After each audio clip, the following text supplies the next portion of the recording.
సూర్యాపేటలో సంచలనం రేకెత్తినటువంటి వడ్లకొండ కృష్ణ దారుణ హత్యకు సంబంధించినటువంటి పలు సంచలన విషయాలైతే వెలుగులోకి వస్తున్నాయి. సూర్యాపేట మామిళ్ళగడ్డకు చెందినటువంటి వడ్లకొండ కృష్ణ అలియాస్ మాల బంటి 6 నెలల క్రితం సూర్యాపేట మండలం పిల్లమరికి చెందినటువంటి కోట్ల భార్గవిని వివాహం చేసుకున్నారు. అయితే ఇద్దరి కులాలు వేరు కావడంతో ఆ కులాంతర వివాహం చేసుకున్న నేపథ్యంలో ఇటు ఇరు కుటుంబాల మధ్య కూడా కొంత వివాదం అయితే చోటు చేసుకుంటే మనకి సమాచారం అంతా ఉంది. అయితే మనకు అందినటువంటి విశ్వసనీయ సమాచారం మేరకు కృష్ణ హత్యకు కులాంతర వివాహమే కారణమనైతే పోలీసులు ఒక అంచనాకు వచ్చారు. కృష్ణ ఏదైతే భార్గవి నాయనమ్మ బుచ్చమ్మ తరచూ కూడా కొడుకు సైదులు అదేవిధంగా మనవరు నవీన్ను కూడా రెచ్చగొడుతుంది. కులాంతర వివాహం చేసుకున్నటువంటి ఆ కృష్ణను ఎలా ఉండనిస్తున్నారని చెప్పి పదే పదే వాళ్ళను రెచ్చగొట్టడంతో ఆ నవీన్తో పాటు అతని స్నేహితులు కృష్ణను దారుణంగా హత్య చేసినట్లయితే మనకైతే సమాచారం ఉంది. హత్య అనంతరం సాయంత్రం ఇంట్లో నుంచి 5 గంటలకు వెళ్ళినటువంటి కృష్ణను సూర్యాపేట శివారులోనే హత్య చేసి అక్కడి నుంచి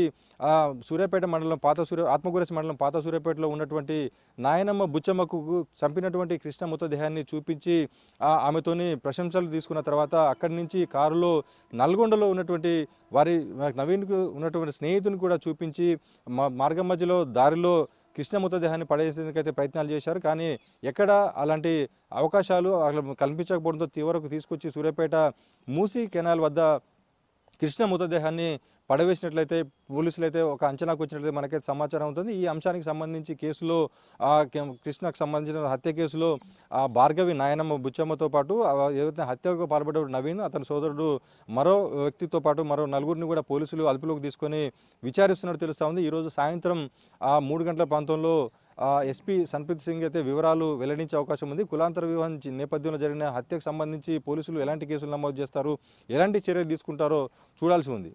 ఓటు హైదరాబాద్ స్టూడియో.